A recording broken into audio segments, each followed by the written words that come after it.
Bienvenue dans ce numéro de votre émission à la découverte des métiers du futur. Vous le savez, chaque semaine, nous vous plongeons dans un univers tout aussi bien particulier qu'extraordinaire. Aujourd'hui, nous irons à la découverte du métier de data ingénieur. Dans un monde en plein essor, l'utilisation des outils informatiques ou numériques devient indispensable à la vie de l'homme.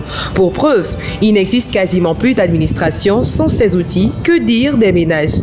Eh bien, si nos recherches sur les réseaux sont si aisées, c'est parce qu'il existe des personnes dans l'ombre qui se chargent de gérer, de stocker et de structurer ces informations. Je ne vous en dis pas plus, suivez-moi.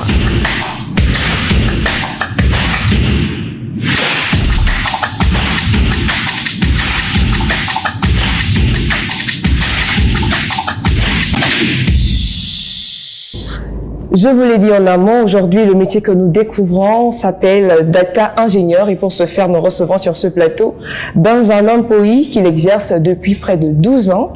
Mais avant de vous l'étaler, nous souhaitons tous le connaître. Benjamin Poyi, bonjour. Bonjour Daniel. Merci d'avoir accepté notre invitation sur ce plateau. Nous souhaitons connaître qui est Benjamin Poyi. Je me présente, donc je m'appelle Benjamin Poyi, je suis data ingénieur comme vous venez de le dire. Et je fais ce travail depuis maintenant 7 ans. Auparavant, j'avais commencé en tant qu'ingénieur de développement, ingénieur d'études. Et voilà, j'ai fait un cursus comme tout le monde, un cursus en Bac+5, avec une filière scientifique. Est-ce qu'il faut forcément faire une série scientifique pour devenir data ingénieur? Alors, il ne faut pas forcément faire une filière scientifique. On peut aussi, avec une filière technique, arriver aussi au métier de data ingénieur, mais c'est vrai que si demain vous voulez aussi vous reconduire vers tout ce qui va être intelligence artificielle, c'est préférable d'avoir un cursus scientifique. Et quelles sont les aptitudes justement pour être un bon data ingénieur? Alors pour être un bon data ingénieur, il faut être assez curieux parce que vous allez travailler sur beaucoup de technologies, donc il faut une bonne curiosité, il faut aussi un bon sens du relationnel, parce que en tant que data ingénieur, je vais travailler avec beaucoup d'équipes, je vais être au contact des opérationnels, des personnes qui sont sur le terrain, mais je peux aussi travailler aussi avec les personnes de la direction de l'entreprise, par exemple pour leur faire des comptes rendus sur le chiffre d'affaires de l'entreprise. Je peux aussi travailler avec les data scientists, ce sont les personnes qui font les algorithmes d'intelligence artificielle. Je peux aussi travailler avec les data analysts. Ce sont ces personnes qui vont justement explorer les données pour en faire ensuite des rapports et pour ensuite les présenter à leur hiérarchie. Donc c'est vrai que c'est un métier où on travaille avec plusieurs personnes, donc il faut aussi des aptitudes relationnelles pour pouvoir, au sein de l'entreprise, pouvoir se faire une place, on va dire ça comme ça, et aussi avoir un esprit assez rigoureux, parce que effectivement notre métier c'est gérer des données, beaucoup de données. Ça peut être des petits échantillons de données, ça peut être des milliards de données. Quand j'étais chez Canal+, on traitait à l'heure plusieurs téraoctets de données. Et donc ça, c'était les données qui venaient de, vous savez, quand vous utilisez votre box, MyCanal, toutes les interactions que vous faites sur votre box étaient traquées pour pouvoir justement faire de la recommandation et vous proposer le meilleur contenu selon les interactions de chaque utilisateur. Donc c'est pour résumer, il y a effectivement plusieurs aptitudes et c'est ça que j'aime dans ce métier, c'est que si vous aimez, on dirait, être dynamique, si vous aimez aller chercher les informations, si vous aimez faire votre propre expérience, vous former par vous-même, c'est un métier qui va vous donner toute cette liberté. Alors, vous étiez à l'école, vous avez fait un parcours scientifique. Pourquoi data ingénieur? Pourquoi pas un autre métier? Quelle a été votre source de motivation? Alors, comme je vous l'ai dit précédemment, j'ai commencé en tant que développeur. Donc, j'ai fait du Java pour ceux qui connaissent. Donc j'ai commencé en 2011 à faire du Java. Je travaillais dans des sociétés de services en France pour principalement des clients, des grands comptes. J'ai essentiellement travaillé dans mon expérience avec des grands comptes, donc dans les télécommunications, dans les banques, Et ensuite, j'ai été, on va dire, promu dans un poste de chef de projet sur un projet où je travaillais pour le compte d'une grande banque française, et plus exactement pour la conformité. Donc la conformité, c'est en gros faire du reporting sur toutes les opérations bancaires de la banque pour qu'elle puisse ensuite présenter ça à des agences de régulation. Donc c'est assez technique. Et c'est dans ce cadre-là que j'ai commencé à faire de la data. À ce moment-là, c'était pas encore de la big data, ou j'étais pas encore data ingénieur, mais c'était on appelle ça de l'informatique décisionnelle. Et donc, ça consistait à entreposer toutes les données de l'entreprise, mettre en place des rapports, et ensuite des rapports automatisés, ensuite les envoyer à aux parties prenantes de l'entreprise. Donc ça m'a plu. J'ai fait ça pendant 3 ans, entre 2014 et 2017. Ça m'a plutôt plu. Et ensuite, en 2016, je me suis pris une claque, on va dire.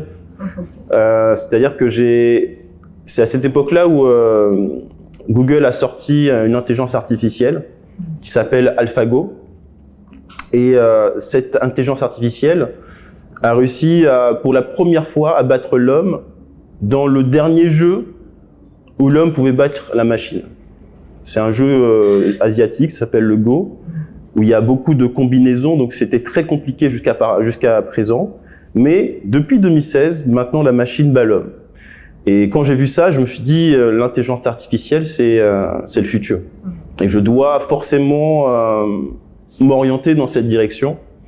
Alors, n'ayant pas, moi, dans mes études, j'ai pas fait, on va dire, un parcours avancé en mathématiques appliquées, mais je me suis dit, voilà, quel métier pourra m'aider à me rapprocher de ce domaine-là.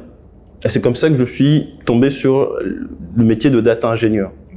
Tout à l'heure, quand vous parlez, vous avez ressorti l'expression gestion. Est-ce que data ingénieur se limite juste qu'à la gestion? En gros, expliquez un peu dans les profondeurs, parce que c'est très technique, data ingénieur, pour que tout le monde puisse comprendre qu'est-ce que c'est. Alors, pour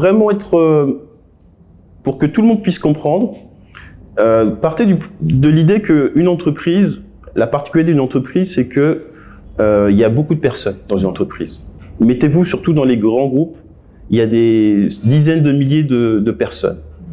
Et ce qui va se passer, c'est souvent de l'extérieur, on se dit qu'une entreprise, c'est géré, c'est bien géré, c'est bien maîtrisé. Mais en réalité, la réalité est tout autre. Plus vous allez rentrer dans une entreprise qui est d'une grosse taille, plus vous allez voir qu'il y a des disparités un peu partout. Et l'une des particularités, c'est que l'information est partout et nulle part en même temps. Donc, le rôle du data ingénieur, c'est justement de collecter cette donnée dans l'entreprise. Ça peut être les données financières, ça peut être les données du site web, du site d'e-commerce, ou que sais-je, ça peut vraiment venir de toutes les parts de l'entreprise, pour les collecter, les traiter, les analyser et ensuite les entreposer pour mettre à la disposition des équipes de cette donnée, de cette information. Donc c'est vraiment ça le cœur de notre métier. Donc comme je disais, pour le cadre de Kering, j'ai travaillé justement pour permettre justement à gérer les stocks. J'ai travaillé aussi sur des problématiques aussi, ça peut être aussi... alors une chose qu'il faut savoir, c'est en data engineering, il y a ce qu'on appelle les 3 V. Donc les 3 V, ça veut dire V, le premier V, c'est la volumétrie, quand on parle de data engineering. La volumétrie, c'est est-ce que la quantité d'informations que je vais traiter est faible?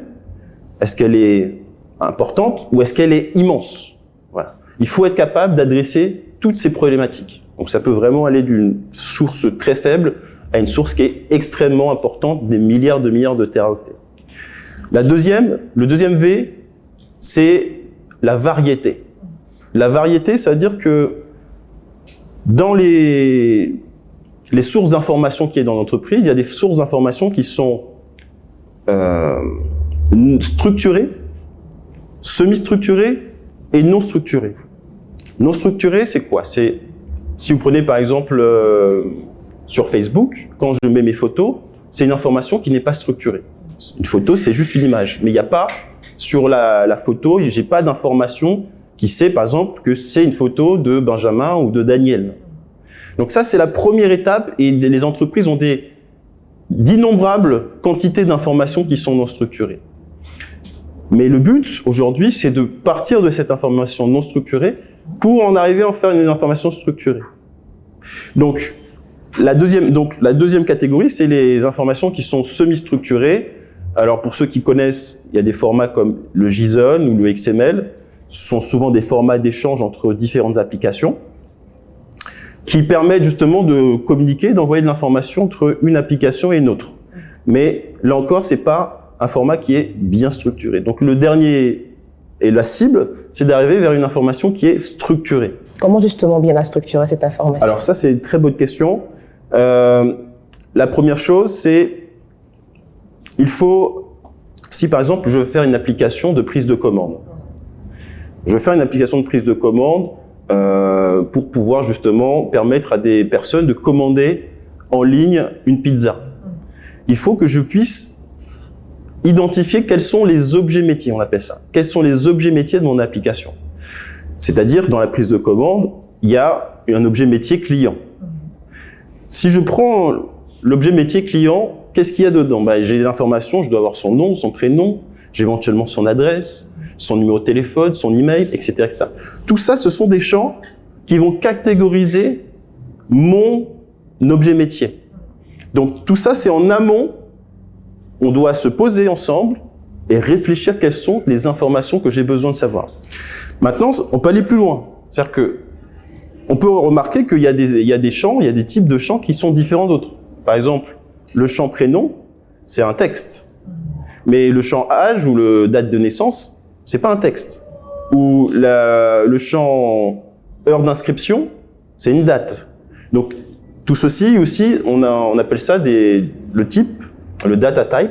Il faut typer la donnée pour pouvoir justement mieux la différencier. Et donc tout ça va nous permettre ensuite de constituer donc le template, le template d'un objet métier, et ça va nous permettre justement de pouvoir ensuite, quand je vais m'inscrire sur l'application, je vais pouvoir m'inscrire moi avec mes informations, et toi Daniel, tu pourras aussi t'inscrire avec tes propres informations.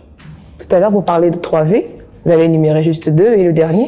Alors le dernier, j'ai dit donc volumétrie, variété, le dernier c'est vélocité.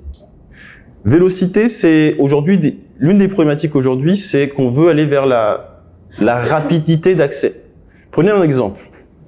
Il y a une dizaine d'années qu'on était sur YouTube, pour ceux qui sont youtubeurs qui se souviennent, c'était frustrant parce qu'on avait fait une vidéo, elle marchait bien, mais on voit qu'il y a beaucoup de commentaires, mais c'est marqué 300 vues. Je pense que ceux qui ont fait du YouTube se souviennent de cette époque. La réalité, c'est que, alors on se dit c'est faux, YouTube triche, j'ai beaucoup plus de vues, mais YouTube font comme si j'avais moins de vues. Non, c'est pas ça. Le problème, c'est que YouTube doit faire ça pour toutes les vidéos. Et c'est coûteux. Ça coûte en termes de traitement pour pouvoir rafraîchir, on dit, la donnée. Donc, aujourd'hui, plus on avance dans le temps, plus les gens veulent des résultats dans l'immédiat. Et ça met en place des problématiques de temps réel qui sont beaucoup plus complexes que lorsque je vais faire tous les jours, tous les mois, etc., etc. Donc, il faut être capable, aujourd'hui, dans le métier de data ingénieur, de adresser des problématiques en mode, on appelle ça en mode batch, c'est du traitement par lot, c'est-à-dire selon une période de temps définie, ou en temps réel, c'est-à-dire que dès que l'information arrive, elle est tout de suite traitée. Donc, vous avez parlé de data ingénieur, métier très complexe, comme je le disais. Est-ce qu'on peut revenir sur les différentes missions de ce métier? Les principales, en entreprise, c'est ce qu'on va appeler la vue 360 du client. D'accord. Donc, les entreprises, elles ont plusieurs systèmes d'information qui sont hétérodoxes, mais elles veulent bien savoir, parce que c'est souvent frustrant quand tu es par exemple, sur une application, tu te dis, mais pourquoi ils me posent la question? Ils le savent, j'aurais déjà dit. Mais en réalité, ce que vous savez pas, c'est que ces informations sont séparées dans différents systèmes. Et donc, l'une des problématiques d'un data ingénieur, c'est de rassembler cette information pour que l'utilisateur n'ait pas à renseigner 2, 3, 4 fois l'information. Par exemple, vous êtes dans un centre commercial, vous mettez votre nom, votre prénom, et puis vous allez dans le même centre commercial, mais la même enseigne, mais ailleurs, et vous devez le refaire. Et vous dites, mais je ne comprends pas, qu'est-ce qui se passe? Mais tout ça, il faut comprendre que derrière, il y a des réalités qui font que les systèmes dans lesquels vos informations sont collectées sont pas forcément les mêmes. Et l'idée, c'est justement de récupérer toutes ces informations, de les nettoyer et de faire en sorte que vous n'ayez pas à faire 2 fois cette opération. Donc ça, c'est l'un des rôles du data ingénieur. Le deuxième, c'est tout ce qui va être préparé, la data, l'information qui va être envoyée à l'intelligence artificielle. Par exemple, si on reprend, tout à l'heure, je vous parlais de photos. Si on va sur Facebook, on peut avoir nos photos. Je peux écrire moi-même, ceci est une photo de Daniel, mais c'est encore plus simple si c'est un algorithme qui va lui-même dire « Ah, mais je reconnais, c'est Daniel ». Tout ça, c'est ce que nous faisons. C'est-à-dire que nous, on va prendre toutes les images, toutes les informations, tous les échantillons des photos de Daniel, on va les préparer pour les mettre à la disposition d'un algorithme. Donc ça, c'est l'un des cas d'application. Il va être aussi tout ce qui va être détection de fraude bancaire, comme je viens de le dire. Ça peut être aussi tout ce qui va être l'Internet des objets. Parce que c'est les montres connectées, le nombre de pas que j'ai fait dans la journée. Tout ça, c'est de l'information. Waouh, simple, c'est pour ça vraiment magnifique. Mais à vous entendre parler, c'est un métier preneur de temps. Comment vous vous en sortez au quotidien? Alors effectivement, c'est un métier qui demande du temps parce que ça nécessite d'apprendre plusieurs technologies. Donc voilà, tout data ingénieur doit se former et régulièrement se mettre à la page parce que les technologies sur lesquelles je travaille aujourd'hui n'existaient pas quand je suis sorti d'école. Donc j'ai dû moi-même me former et voilà, ça fait partie du métier, donc ça nécessite une curiosité.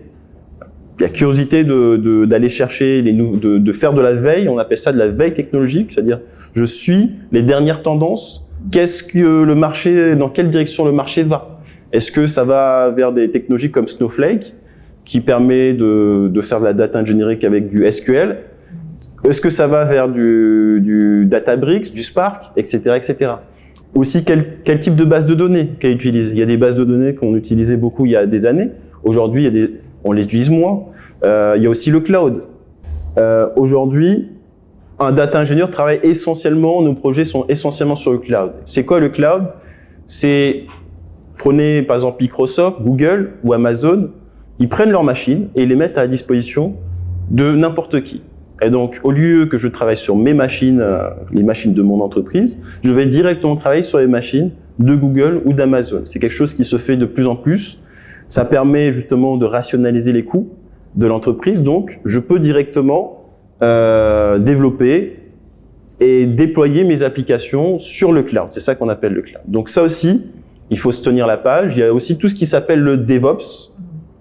Le DevOps, c'est des méthodes qui permettent de déployer les applications de la manière la plus rapide possible. Auparavant, c'était des process qui étaient longs. Moi, je me souviens quand j'ai commencé, déployer une application, ça pouvait prendre 2 semaines de déploiement. Aujourd'hui, les contraintes du marché font qu'il faut que ça soit le plus rapide possible. Et donc, il y a tout un ensemble d'outils aujourd'hui qui permettent justement à facilement déployer une application d'un environnement de test à l'environnement de production. Et quels sont donc les avantages de ce métier, vous, en tant qu'ingénieur depuis plusieurs années? Aujourd'hui, les jeunes nous suivent. Ils seront certainement, à la fin de cette émission, ils seront inspirés, ils voudront devenir data ingénieurs. Mais quels sont les avantages de ce métier? Alors, les avantages, c'est justement, si vous êtes un peu comme moi j'aime bien justement passer d'une problématique à une autre. Vous allez pouvoir travailler dans différents secteurs. Il n'y a pas une entreprise aujourd'hui qui n'a pas besoin de data ingénieur. Ensuite, si on parle, on va dire, de rémunération, c'est un métier qui gagne bien. Oui. Combien à peu près? Voilà. Alors moi, je parle aujourd'hui, en Europe, un consultant débutant va commencer à 40 000 € par an. En francs CFA, ça varie combien? Alors en francs CFA... Ils feront donc le calcul à la maison. Voilà. Ils feront le calcul. Ils feront le calcul à la maison. On le fait en francs CFA en post-production. D'accord. Donc ça... Et moi, en tant que consultant, je suis indépendant, moi je facture mes clients 600 € par jour. 600 € par jour, ça fait, alors, par mois, je vais vous dire par mois, ça me fait à peu près 10 000 €, donc à peu près 6 000 en tant que consultant, voire plus. Donc, ça dépend des problématiques. Donc, c'est un métier qui gagne bien, c'est un métier qui est très demandé. Si vous aimez aussi aller à l'international, vous pouvez, je reçois des offres du monde entier. J'ai été contacté par les plus grandes sociétés de la place, par les Amazon, par les Spotify, par Facebook. Donc toutes les grosses sociétés, on va dire, recherchent ces compétences. Donc c'est bien si vous voulez justement vous expatrier, découvrir de nouvelles cultures. C'est un métier qui va vous permettre d'aller voyager.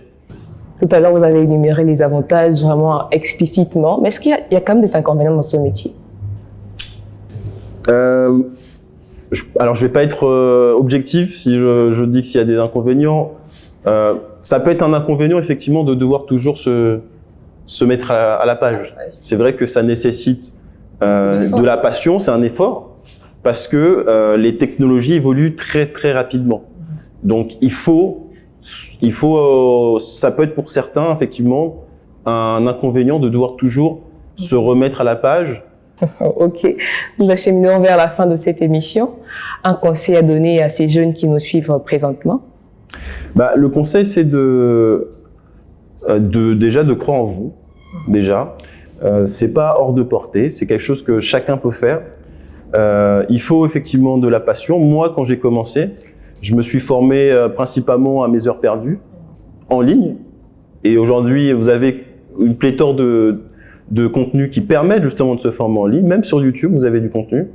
Donc, comme je dis, c'est de la passion. Ensuite, idéalement d'avoir une formation. C'est plus pour les entreprises, parce que les entreprises, elles aiment voir quelque chose, un diplôme sur votre CV. Donc, si vous pouvez compléter avec une formation universitaire Bac+5 en informatique ou en mathématiques appliquées, ça peut être aussi un plus. Le conseil, c'est allez-y, croyez en vous, faites vos expériences. Vous pouvez commencer à apprendre un langage comme Python, qui est un langage assez facile d'utilisation, qui est de plus en plus utilisé. Donc, vous pouvez commencer par apprendre ce langage, et vous pouvez aussi apprendre aussi à faire du SQL, qui est dans les bases de données, c'est quelque chose que tout développeur sait faire. Ça va vous servir même pour pouvoir faire du développement logiciel. Mais voilà, je vous invite à découvrir vraiment ces deux langages. Ça va vous servir dans ce métier. Allez-y et croyez en vous. Voici ce que vous devez retenir, chers téléspectateurs. Cependant, l'aventure ne s'arrête pas là.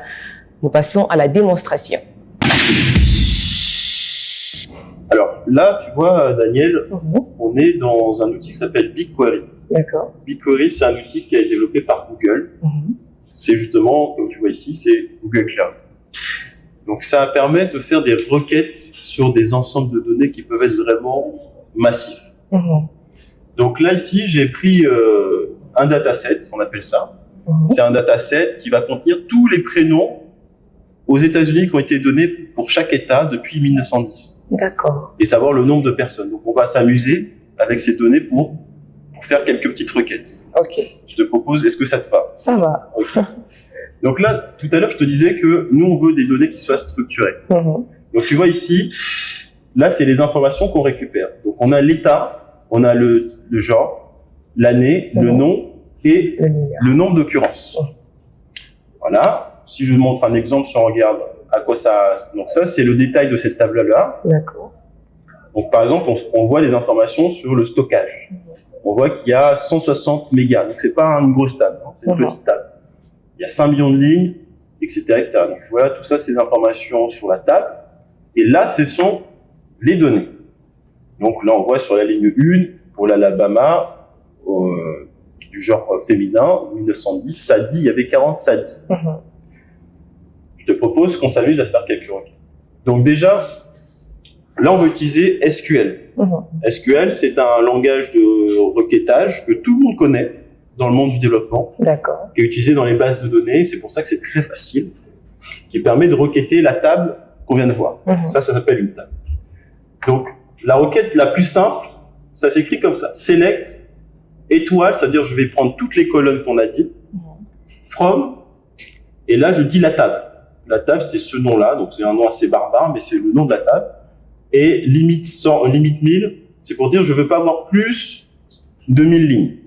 Comme on a dit, on travaille avec des données qui sont massives. Donc, il peut arriver que tu aies beaucoup de données affichées. Et ça ferait crasher ton navigateur. Alors, on y va. Je lance cette requête. Je la lance. Donc, il a requêté la table. Là, il va nous afficher ce qu'il a. Voilà. Donc, pour l'instant, c'est pas très intéressant. Ce qu'on va faire, je vais te proposer, on va commencer à essayer de s'amuser. Donc, je vais rajouter un filtre pour filtrer tous les noms qui s'appellent, on a vu ici, Marie. D'accord. Ou avec un Y. Donc, il y a une clause qui s'appelle en SQL where, qui permet, donc je vais dire where, sur le nom de cette colonne, name, et je vais donner le nom de Marie. On va voir ce que ça fait.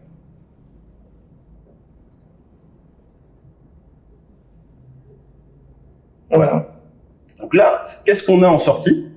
Donc il va juste garder toutes les occurrences de Marie, pour toutes les années et pour tous les états, avec le nombre d'occurrences.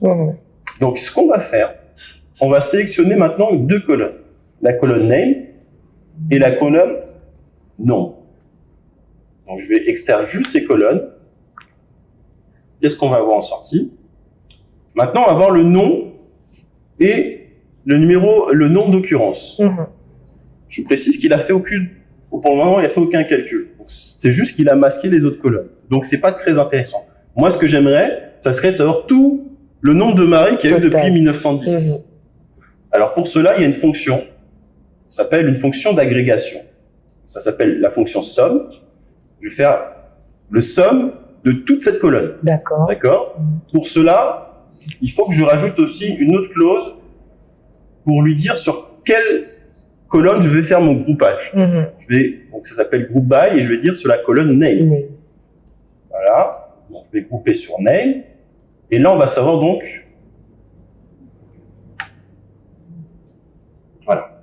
Là, c'est le nombre de Marie aux États-Unis, dans tous les États, depuis 1910. Voilà pratiquement l'essentiel à retenir de ce métier data ingénieur. Si vous avez été émerveillé comme moi, n'hésitez plus, lancez-vous. Et quant à moi, je vous dis merci de nous avoir suivis et à très bientôt sur votre émission à la découverte des métiers du futur.